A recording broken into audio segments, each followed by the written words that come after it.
बुवालाई चिया पसलमा बसेर चिया बनाएर बिक्री गरिरहेकी थिइन्।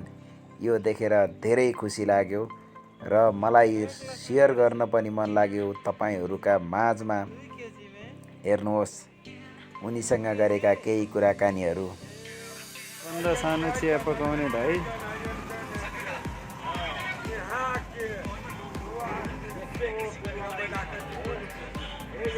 बुवा कति बना रहल छी?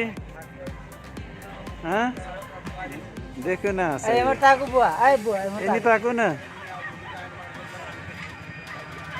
के पकाउन लाग्यो?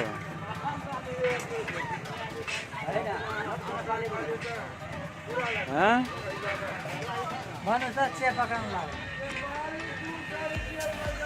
कति रुपियाँ हो चियाको? कति? 15 रुपियाँ।